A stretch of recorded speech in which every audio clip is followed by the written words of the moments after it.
하시면 베드로전서 3장 1절로 7절 한 절씩 받겠습니다.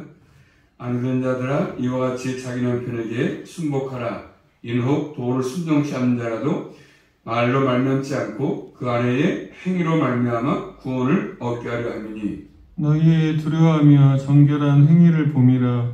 너희 간장은 머리를 꾸미고 금을 차고 아름다운 옷을 입는 외모를 하지 말고 오직 마음에 숨은 사람의 온유하고 안정한 심령을 썩지 아니할 것으로 하라. 이는 하나님 앞에 값진 것이니라. 전에 하나님께 소망을 두었던 거룩한 부녀들도 이와 같이 자기 남편에게 순복함으로 자기를 단장하였나니 사라가 아브라함을 주라 칭하여 복종한 것 같이 너희가 선을 행하고 아무 두려움이라도 놀라지 아니함으로 그의 딸이 되었느니라. 남편 된 자들아 이와 같이 지식을 따라 너희 아내와 동거하고 저는 더 연약한 그릇이요 또 생명의 은혜를 이후로 함께 받을 자로 알아 귀히 여기라. 이는 너희의 기도가 막히지 아니하게 하려 함이라. 아멘. 기도합니다. 하나님 감사합니다.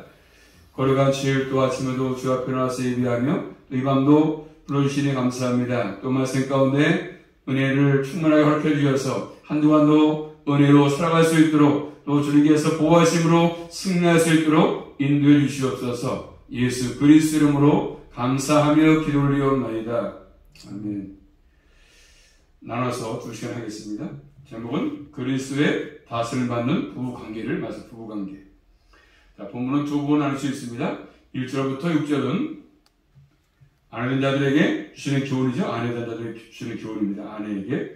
7절은 남편자에게 주시는 말씀이고 그 다음 이 상황을 먼저 살펴본다면 첫째 상황은 여인들이 제 위치에서 정당하게 대우를 받던 때가 아니지 않습니까? 우리나라 마찬가지 옛날에서 남편은 하늘이고 여자 땅인 것처럼 그래서 여자와 남자 사이가 그런 관계였습니다. 그래서 여인들이 천대받는 그런 때였습니다. 천대받는 시절이죠. 인정받지 못하는 시절이었습니다.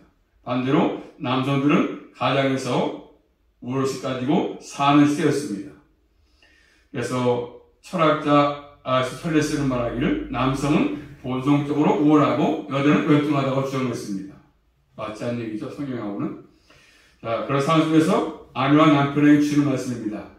두 번 상황은 고난이 있다는 것이죠. 예상된다 고난이 예상되지만 그 고난 가운데 처하더라도 그리스도 다스림을 받는 부부관계를 잘 유지해라. 이렇게 말씀합니다. 고난이 있다 할지라도 예수 믿는 것 때문에 아내와 남편 사이에 고난이 있다 할지라도 결국 그것 때문에 저 부부관계를 깨거나 가정이 파괴돼서 안 된다고 말씀하십니다. 고난이 어려운 상황이 정상적인 부부관계를 깨는 핑계를 대지 말라고 말씀합니다. 이래서 남편이 멀리서 아내가 이래서 나는 절대로 살 수가 없다. 그러면서 그 핑계로 부부관계를 깨거나 이혼한다든가 이런 것을 하지 말라고 말씀하십니다. 자, 고난의 상황에 처해서도 예수를 따르는 부르심을 받은 삶은 가정에서도 마찬가지 때문에 그렇습니다. 자, 기본적으로 이런 상황을 생각하면서 본문을 볼 필요가 있습니다.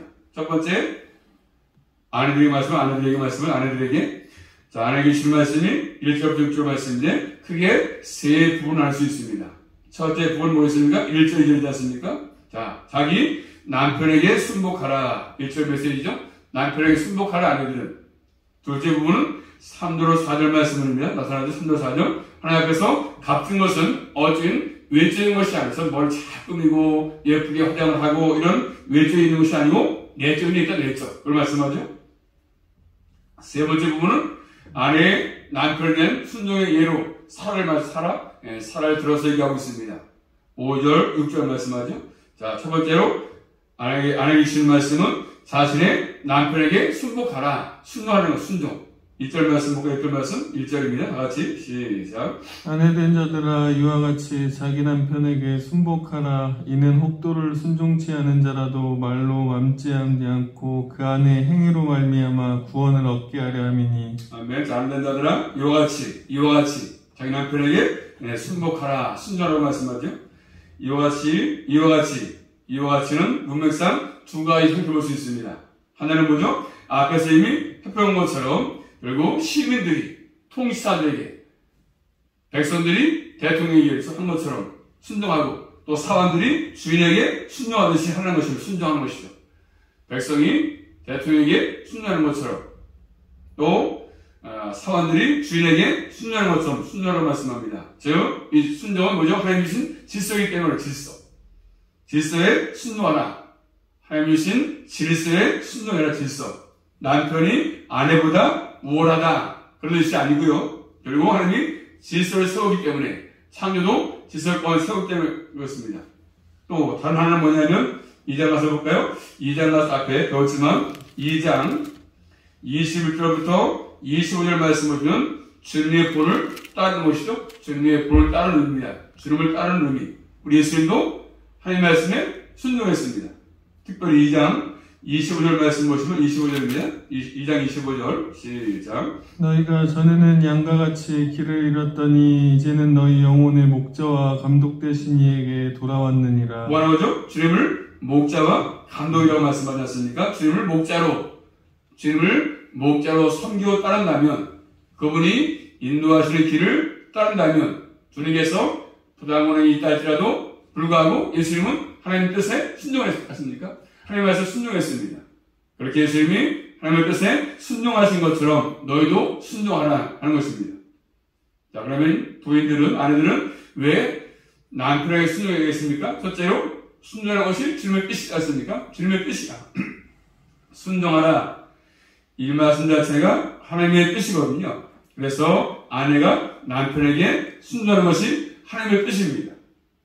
여성이 남성보다 못해서 순종하라 그런 것이 아니고, 특별히 3장 7절 말씀 보시면 3장 7절입니다. 7절 시작. 남편된 자들아 이와 같이 지식을 따라 너희 아내와 동거하고 저는 더 연약한 그릇이요 또 생명의 은혜를 유업으로 함께 받은 자로 알아 기이 여기라. 이는 너희 기도가 막히지 아니하게 하려 함이라. 역시 아내도 뭐라고 말씀하죠? 생명의 은혜를 함께 이어받는다.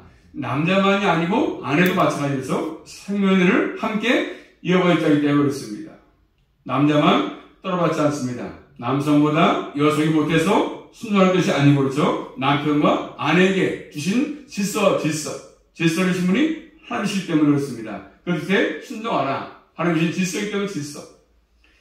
하나님께서 아담을 돕는 자로 세운 것이 아니고 하와를 도움자로 세웠습니다. 질서. 남편에게, 아담에게 하와가 부인이 순종했던 것처럼, 질서를 세운 것처럼 돕기 위해서 순종이 필요하죠. 아내들은.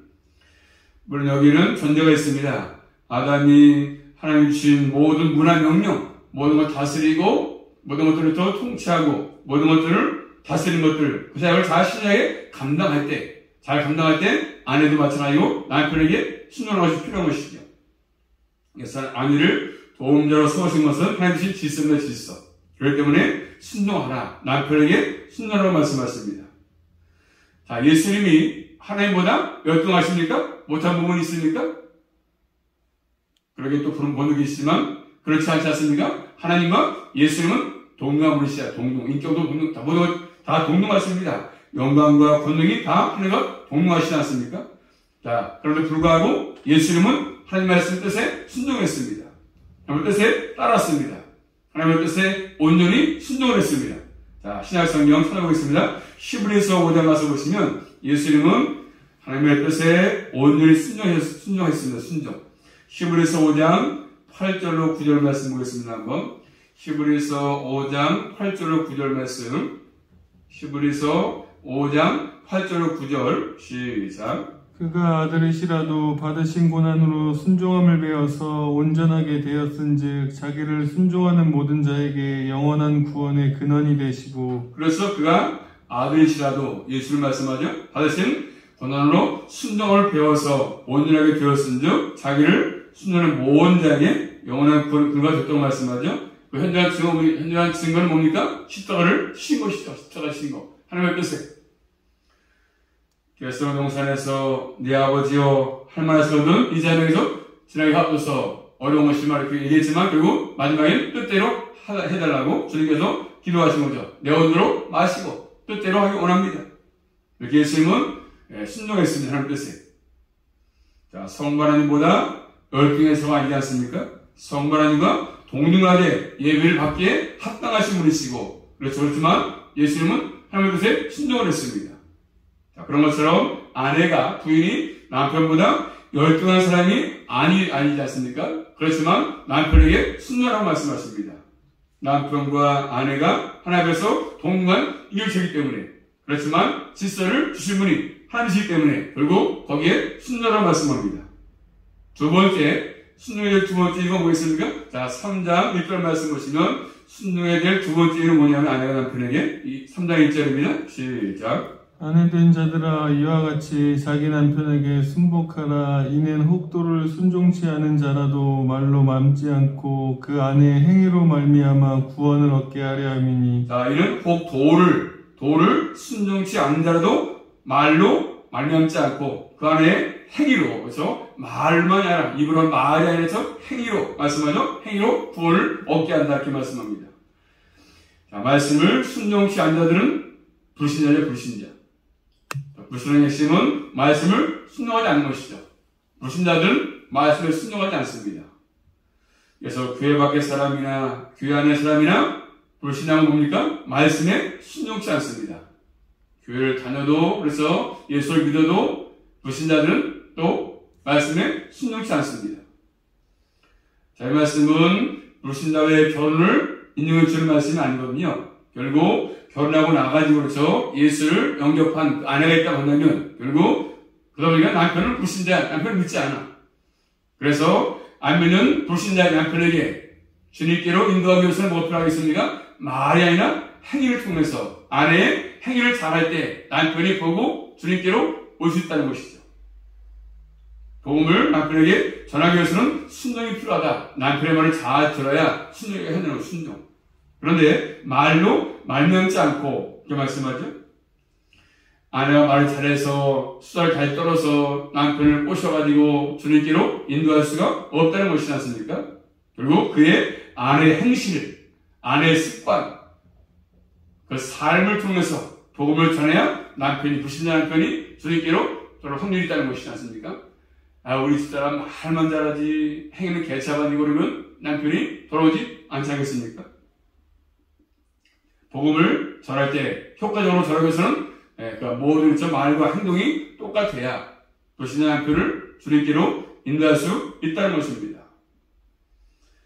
그래서 아멘 사람들 남편들은 말을 많이 해봤자 해서 잘 복음을 알지 못합니다. 알지 못합니다. 왜? 눈에 보이지 않으니까.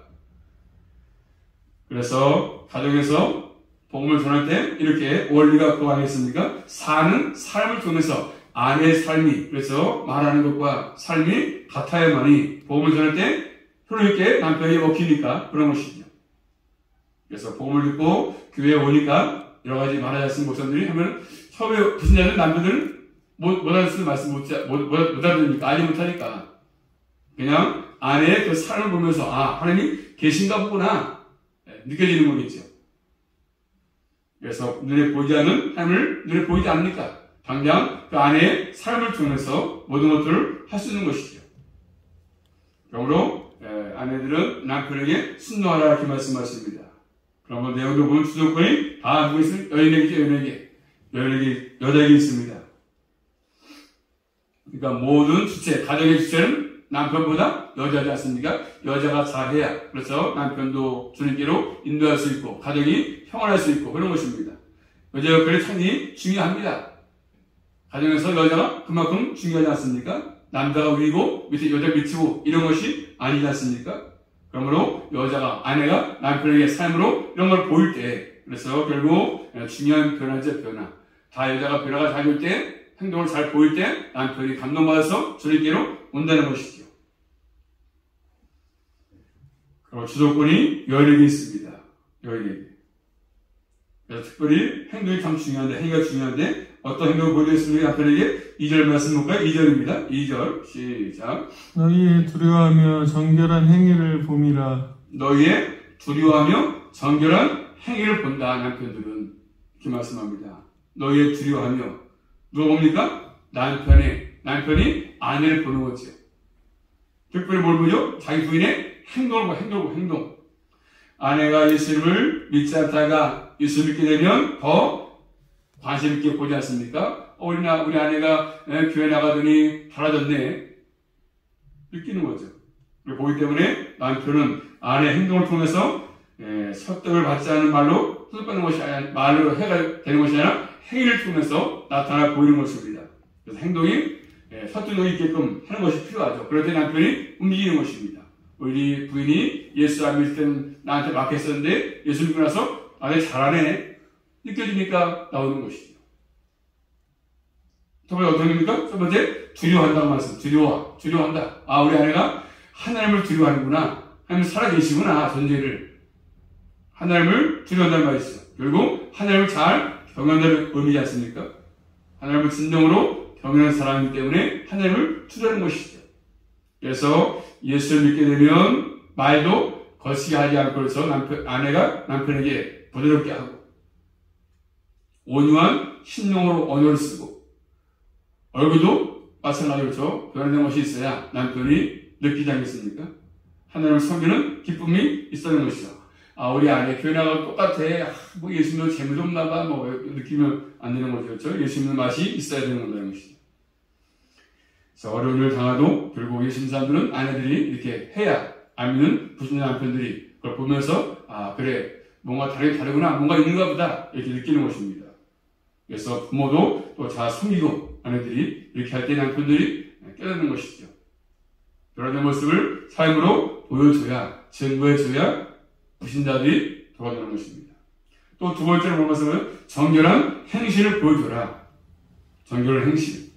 순종 자체가 정결한 뜻을 나타내지 않습니까? 정결함. 결혼 생활도 마찬가지로 도덕적으로서 순결함이 필요합니다. 한 남자와 한 아내가 부부관계 아니겠습니까? 그런 것이 필요합니다. 그런데 지금들은 그렇지 않지 않습니까? 한 남자와 한 남편과 관계가 아니라 여러 사람 만나고 여러 사람을 이렇게 하는 거 있지 않습니까? 도덕적으로 불륜을 저지르고 이런 것들은 문제가 되는 것이죠. 자, 구약에 보시면 민수기 5장 와서 보겠습니다. 민수기 5장 11절부터 보시면 구약성경 민수기 5장 11절부터 그 부분은 의심의 소재. 남편이 혹은 아내가 그래서 의심을 받을 만한 행동하는 것이 행동을. 자, 민수기 5장 11절부터 보겠습니다. 한번 시작. 여호와께서 모세에게 일러 가라사대 이스라엘 자손에게 고하여 그들에게 이르라. 만일 어떤 사람의 아내가 실행하여 남편에게 범죄하여 타인과 정교를 하였으나 그 남편의 눈에 숨겨 드러나지 아니하였고 그 여자의 더러워진 일에 증인도 없고 그가 잡히지도 아니하였어도 그 더러운 짐을 인하여 남편이 의심이 생겨서 그 아내를 의심하든지 또는 아내가 더럽히지 아니하였어도 그 남편의 의심이 생겨서 그 아내를 의심하거든 그 아내를 데리고 제사장에게 가서 그를 위하여 보리가루 에바 10분지를 예물로 드리되 그것을 기름도 붓지 말고 위향도 두지 말라. 이는 의심의 소재예요. 뭔 소재예요? 의심의 소재겠죠. 의심의 소재입니다.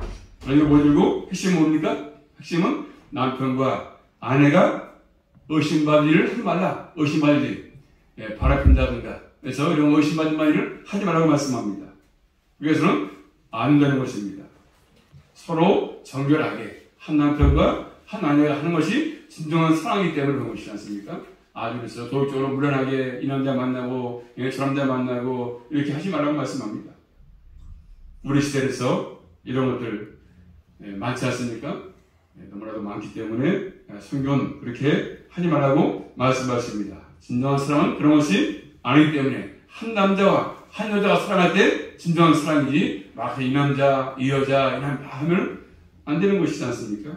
가정의 문제가 발생하기 때문에 가정이 깨지고 파손하는 것이죠. 하나님을 진심으로 경외하는 삶을 살고 또 정결한 행위의 삶을 살면 그 남편이 아내의 행동을 통해서 뭘 받습니까? 감동받죠, 감동. 우리 사람은 다른 여자와 달라. 사람이 바탕이 되면 언어가 말해도 효과가 있지 않습니까? 몇 말하는 게. 그래, 우리 하나님을 들어볼까? 한번 그런 것이잖아요. 그래서 바탕이 돼야 됩니다. 우리의 삶이 말과 똑같이 돼야 남편도 믿고 따르는 것입니다. 그래서 그럴 때 그 사람을 통해서 복음을 전할 때 복음을 갖고 있는 언어가 효력있게 전해지면서 안 믿는 불신의 남편도 주님께로 돌아오는 기회가 된다고 하라고 말씀하십니다. 그러므로 아내는 항상 남편에게 순종하라 이렇게 말씀하고 계십니다. 아무쪼록 잘 기억하셔서 남편과 아내의 역할을 잘 감당함으로 주님께로부터 인정받는 믿음의 삶을 잘 살아갈 수 있기를 주님의 이름으로 축복합니다. 기도합니다. 살아계신 아버지 감사합니다. 부부관계를 잘 말씀하십니다. 남편은 아내를 사랑하고 아내는 또 남편을 사랑하고 정결치로 말씀하십니다. 또 저희들 이런 삶을 잘 살게 도와주시고 불안하지 않게 하시고 또 다른 것들에 또 세상 모든 유혹들에 넘어가지 않도록 강하게 붙들어 주시고 또 부부가 잘 주님께로 또 인도하게 하셔서 남편을 믿게 하시고 아내가 믿게 하셔서 온 것 다 예수 믿을 수 있도록 구원의 복으로 함께 해주시옵소서. 삶을 통해서 이런 것들이 열매로 나타날 수 있도록 인도해 주시옵소서. 예수 그리스도 이름으로 감사하며 기도 올리옵나이다. 아멘.